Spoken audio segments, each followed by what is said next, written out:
Hello, everyone. My name is Sarah Beth, and today I finished reading The Divine Secrets of the Yaya Sisterhood by Rebecca Wells. This was published in 1996, and it is about 350 pages long. It's a pretty quick read, though, I'm going to be honest. It reads very much, in the colloquial sense, but I think that there's a lot of depth to this writing. I don't want to say that I'm a pretentious reader, but I do enjoy when people use very nice, like lyrical language when it flows very nicely. However, I do think that books like this serve real, importance in the world because it shows you exactly how a common person can be extremely intelligent in different means, in the way of street smarts or in the way of just garnering wisdom through the years. It also can be seen that, there's so much complexity that goes into a human being that you don't really think about. You'll think that, oh, this person's a stay at home mother. They don't do much. There's not much on their plate. Do they even know anything? Have they experienced the world? And you can see that even though that might be somebody's career, there's a whole lot to them that you don't exactly understand or can't really fathom about their personality. I would say that this book is extremely important read if you are a female. I do think that if you're not well versed in the time period, you might feel a little bit lost, but anyone who understands the world up before the year 2000, I would say is fine. Because I do think that in a way it is dated. Because I personally feel that I've garnered this love of, 1970s culture or even, the 20th century in general. And so I've definitely read a lot of media and understand a lot of these references and a lot of these events that happened in the time period. So I think I maybe enjoyed it more than somebody that doesn't know much about that era. I do think, in fact, that it's interesting because it does cover two entirely different eras in a sense. Because this was written in the late 90s, and that's over 20 years ago now? And so you have to think about, I would say, the 1940s era, a little bit of the Great Depression, through, I would say, all up until 1970s or late 60s. I would say it covers a huge portion of that, as well as, of course, the 90s, because it's a present day flashback kind of book.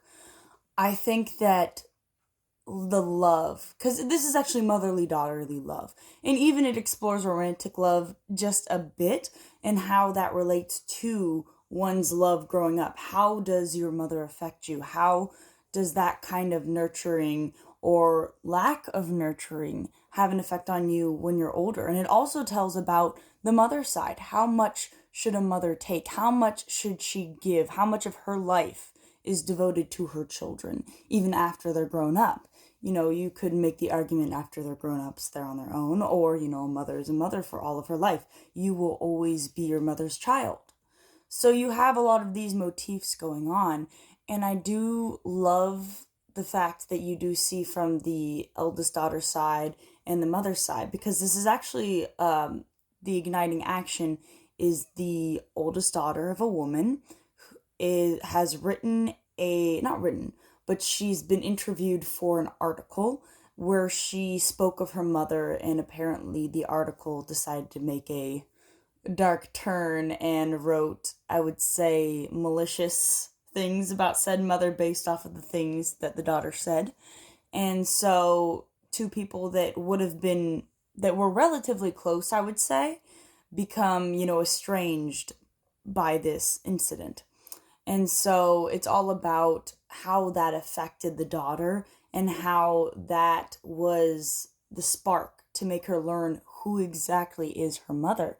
And a lot of it, she doesn't learn herself. You, as a reader, do get to learn the story because you hear it from, the mother's flashbacks or her friends' flashbacks, because it's also about this sisterhood of women and how, you don't exactly need romantic love in a sense, because the mother's love died when she was young. And I love this idea in literature, but I also hate this idea in literature that you really only get, in a sense, one soulmate. You do see that throughout the book, that her friends have found their lovers and they are completely just devoted to the people they've been with. And it says something that she was in love with somebody and they died when she was young, and she felt like she never really had anybody else to take that place in her heart. Nobody exactly has been close enough to her. And even because during this time period, women would date multiple men. So while she was actually with this person who was her main love interest, who she couldn't stop thinking about, she still was dating, which I think is kind of interesting because you wouldn't hear about that in this day and age. You would think that she's a terrible person, but no, this was actually very socially acceptable, and it was, I would say, recommended by parents, because a lot of times back in those days, once you marry for life.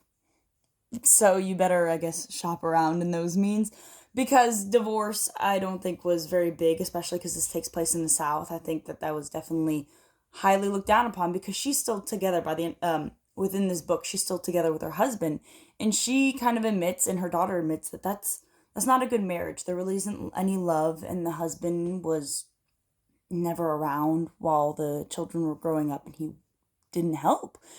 He was the financial provider, and that was it. And he doesn't understand his wife, but he's still there all the same. So I think that definitely shows the true mark of a man, to definitely be there for one's family and to stay. I think that it definitely hurts knowing that a lot of times when you are young, that is when you make your most impactful memories. And that's what this book has shown, because we have the daughter who is looking back upon these memories, and she's still hung up on things that happened to her when she was a small child.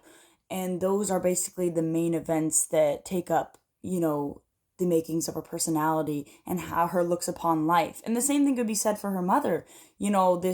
This closeness to her own mother, and how mothers across the span of time have affected their children, and how they have, taught them what it is to be a woman in different ways, and how they have suffered from their mother's inadequacies, and in turn gain their own when they become mothers. I think that it is definitely worth a read. Maybe if you aren't a daughter, I think that it's definitely going to give you some interesting insight into those kind of relationships, because it is truly something that's very special and very tender. Um, as for recommendations, I think actually I would recommend something along the lines of The Glass Castle, which is more about a father-daughter relationship, but I do think it sparks along the same lines of something sacred. So I hope you enjoyed my review, and thanks for watching.